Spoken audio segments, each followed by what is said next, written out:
Here we go guys, आज हम बनाने जा रहे हैं अपना फर्स्ट व्लॉग होगा हमारे उसके ऊपर कि हाउ टू मेक फ़िश। हम आपको दिखाएंगे फ़िश कैसे बनाई जाती है। इस सारे सिस्टम के अंदर हम पार्टी के लिए यहाँ पे पार्टी होगी, हमें इनवाइट किया गया है रूम की तरफ से। इट्स 18 नंबर रूम अगर आप देख रहे हो तो। अभी हम सबसे पहले हम हैंड वॉश कर लेते हैं, और हैंड वॉश बहुत ज़रूरी है क्योंकि मास्क की काफ़ी रिस्ट्रिक्शंस हैं, और इसलिए सबसे पहले हम हैंड वॉश करते हैं। उसके बाद ये बंद करते हैं और हैवी को रूम में जाने की कोशिश करते हैं मैं डोर। उसके बाद चलते हैं अंदर, और उसके बाद भी देखते हैं कि होता क्या है। और हमें देखने के लिए और डोर हमारे लिए ओपन कर दिया गया है, ओपन हो चुका है जी डोर, और हम जा रहे हैं अंदर।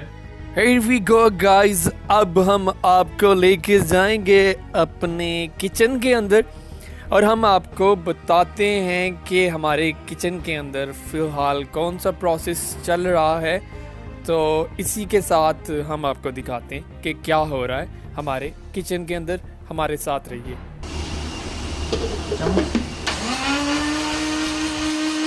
अच्छा, मैं आपको बताता चलूं कि अली थोम तैयार कर रहे हैं, और ये जो थोम है ये अलबैग के लिए यूज़ की जाती है थोम, और वहीं से ये ट्रिक निकाल के हम लोग यूज़ कर रहे हैं, और आज हम थोम बनाने की कोशिश कर।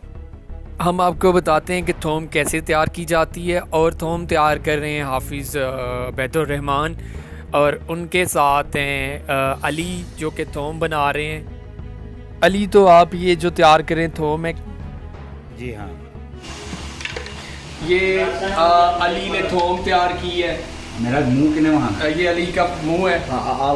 ये मास्क लगाया हुआ है क्योंकि रिस्ट्रिक्शन।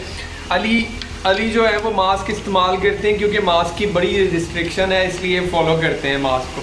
ठीक है जी, इससे गुड। ये हमारे हाफिज़ उबैद भाई हैं जो कुकिंग करते हैं, लेकिन आज हमारा साथ दे रहे हैं थोम बनाने के लिए किचन के अंदर। हाँ जी रफ़ीक भाई, ये क्या हो रहा है? मतलब इसको मसाला लगा रहे हैं। इसके बाद क्या करेंगे? ये मसाला क्या मैरिनेट कर इसको मसाले को क्या क्या लगा के इसको? वो सब चीज़ें मौजूद हैं ना, देखो मसाला किस तरह बनाया गया है, इसके अंदर क्या क्या डाला गया है? इसमें धनिया है, ज़ीरा है, गरम मसाला है, हल्दी है, नमक है, मछली का मसाला होता है वो डाला, बेसन डाला। इसको कितनी देर तक मिर्च डाला। ये सब करके इसको कितनी देर तक रखा जाएगा और उसके बाद इसको तला जाएगा? तकरीबन आधे घंटे के बाद इसको फ्राई करना।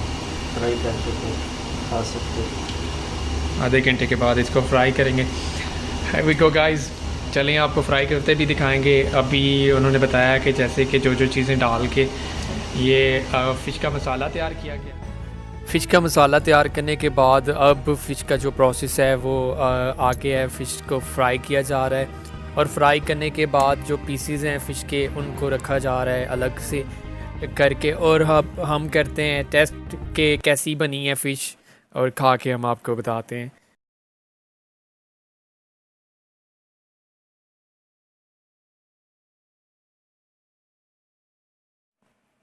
सो गाइज़ वी आर बैक, और मैंने ड्रेस अपना चेंज किया था क्योंकि जुमा की नमाज़ पढ़ने गए थे, और जैसे ही जुमा की नमाज़ पढ़ी उसके बाद वापस आए हैं किचन में। अली मेरे पीछे खड़े हुए हैं, अली के साथ खड़े हुए हैं हाफिज़ जो कि थोम तैयार कर रहे हैं, और हैव अ फन। ओके जी, प्रोसेस स्टार्ट हो चुका है। अब फ़िश को जो है वो फ्राई किया जा रहा है, और फ्राई करने के बाद पीसीस को अलग से रखा जा रहा है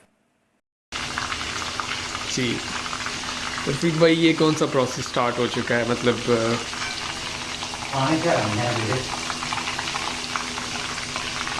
कितना टाइम लगता है एक पीस को? Be careful. कितना टाइम लगता है रफ़ीक भाई इसको एक पीस को तलते हुए? 2 से 3 मिनट। 2 से 3 मिनट, ज़्यादा टाइम नहीं लगता। Okay, let's see. ये रफ़ीक भाई हैं फ़िश फ्राई कर रहे हैं जी, और आज की शाम मछली के नाम। And the next one is here we go। See okay, ये रफ़ीक भाई है। रफ़ीक भाई अस्सलाम वालेकुम, एक बार फिर से हम आपको। रफ़ीक भाई, कितने साल का एक्सपीरियंस है आपका फ़िश बनाने का? कितने साल हो गए आपको कुकिंग करते हुए? कुकिंग करते हुए 7 साल हो गए। 7 साल हो गए आपको कुकिंग करते हुए। कहाँ से सीखा है आपने ये सब? अभी में आकर आदमी हर सब कुछ सीख जाता है। तो आपने इससे पहले आप घर में भी कुकिंग करते थे? चलें जी, ये रफ़ीक भाई ने फ़िश तैयार की है। हम देखेंगे रफ़ीक भाई के हाथों का टेस्ट कितनी टेस्टी फ़िश है, वो तो फिर खा के ही देखी जाएगी। और जी हाँ, अब फ़िश रेडी है और दस्तरखान पर हमने लगा दी है। And thank you so much guys, आपने ये जो इनविटेशन दिया मुझे और बहुत अच्छा लगा। Thank you so much, thanks a lot.